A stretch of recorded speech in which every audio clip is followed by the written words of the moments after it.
All right, thank you all for coming. We are just 2 weeks into preseason and two exhibitions in, both ending in 2-0 wins. So really happy with the starting point. We can tell that our women put in a lot of preparation over the course of the summer to come back ready, and we're excited to get into the season this week. So happy to take any questions that Joe might have.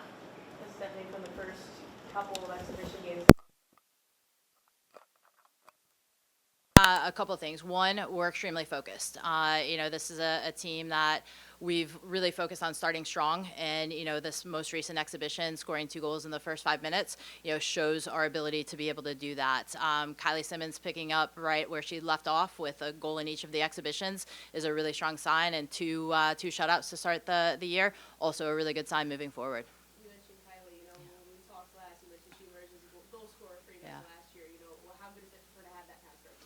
Yeah, and it's, I think one of the really cool things about it is the goal against Wisconsin. In the spring, she had an opportunity to score the same kind of goal against SLU and didn't because she wasn't confident to hit that kind of ball. And we spent a lot of the spring getting reps on that very strike. And so when she came off the field, the first thing she did is looked at me and was like, "See what I did?" I was like, "Yeah, Kelly, I saw what you did." And we're continuing to build. And so for her, she's got a target on her back this year. She knows that, we know that, and we're trying to help her with how to manage that and still find the ways to put the ball in the back of the net. And she's been good so far. What does she have to do to adjust to that, especially when you get into SEC play and it's different flavor? Yeah, she's gonna, we've got to have her prepared to have a lot of physical pressure on her, which we've already started working on. This preseason, we're getting some extra work with her, dealing with players riding up her back and, bringing that physicality to it. She's probably going to deal with some double team. And, with that, it's can we hold up the ball? Can we connect to somebody underneath to play beyond you? And now can you get in and still find ways to deal with that pressure? So it's drawing the pressure to be able to get the ball off of her feet into somebody else, and then her showing up in the right times and spaces, and she's learning and she's growing through that right now. Do you feel like the system can change for her then to maybe both highlight her in some scenarios, but also use that gravity to open? Yeah, we're already playing a different system than what we played last fall, which I think will help. We're playing a 2-front instead of a 3-front, and I think that brings something to the table where both center backs are occupied by forwards, which makes it a little bit more difficult, and so we can draw people out of spaces to get some wide players into kind of be on that back line to get the ball into the width for her to then show up inside the 18. So I think we're already seeing some of that pay off. Staying on the offensive end, Landis Canada has already Yep. started both exhibitions. What have you seen so far from the freshmen that you were able to put so much trust in? Yeah, she came in really fit. She had the highest score on our fitness assessment as a freshman, which is very unusual. She works extremely hard. She battles. She's tough. She's a fighter. She's only going to get stronger.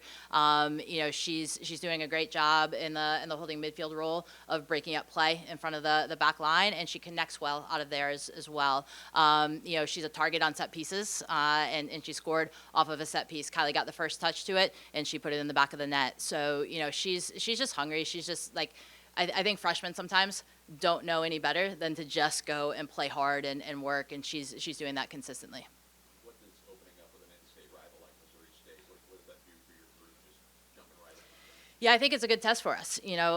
We played them last fall, and we came out on the winning end, but it was a battle. It wasn't an easy game for us by any means. And I think anytime somebody else has Missouri in part of their name, they have our game circled before the season ever begins. And so for us, again, continuing to focus on that start strong. And for us, we've said it doesn't matter if it's our training, it doesn't matter what the other team's jersey says. Our standard needs to stay the same and stay high throughout. And so it's a good test for us of how we're able to do that. You mentioned the non-conference slate before you get to SEC action, how vital that is for this team. What are you hoping to see from this group before you get into the thick of SEC? Yeah, a lot of consistent growth. I think, again, we've painted kind of a broad brushstroke on both sides of the ball right now. And, we've scored some goals, we've prevented goals, but there's a lot of areas that we have to continue to get better with. On the attacking side, we want to create more consistent, dangerous opportunities. And again, we're playing a new system. We worked on it throughout the course of the spring, but now we're integrating some new players into some different roles within that system. And so getting them to gel together so that they read each other a little little bit better and can create some more consistent opportunities that way. And then defensively, we haven't given anything up yet, but we also need to get a little bit sharper with some things. We've already seen some things with the exhibitions that are going to be a focus for us as we move into non-conference play. So if each game in the non-conference, if we can focus on one thing and get better and then carry that forward to the next game while we layer in something else, then by the time we get to SEC play, we should be pretty strong.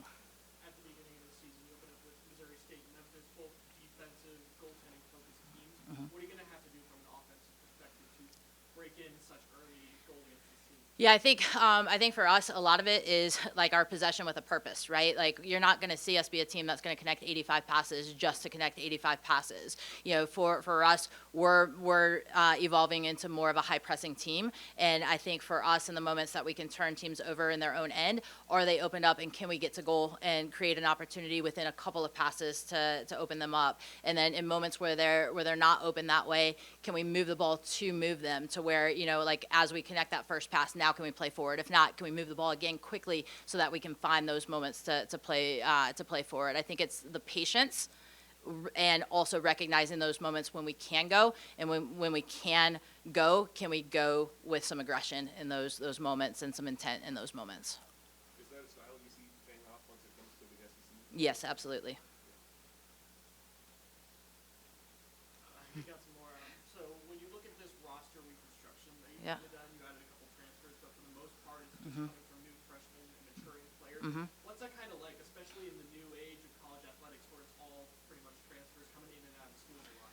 Yeah, I think I like the fact that it's not a lot of that for us. It allows us to get some consistency and to be able to have some veteran leadership of players who have been in our system for a while and are really bought into what we stand for and what we are building here. And I think that this is the first season where I really truly feel like we can be a veteran-led team. We have a veteran goalkeeper. We have Rachel Catella in the back line. We have Keegan Good and Milena Fisher and Leah Selm in the midfield, who are all upperclassmen and growing into that role. And Kylie Simmons is now a junior with that experience. So for the first time, I feel like we have veteran leadership who are really bought into taking the next step with this program, and that's kind of a comforting feeling. You feel like you're going to get a lot more consistency when you have veterans on the field in key roles, and we have that now.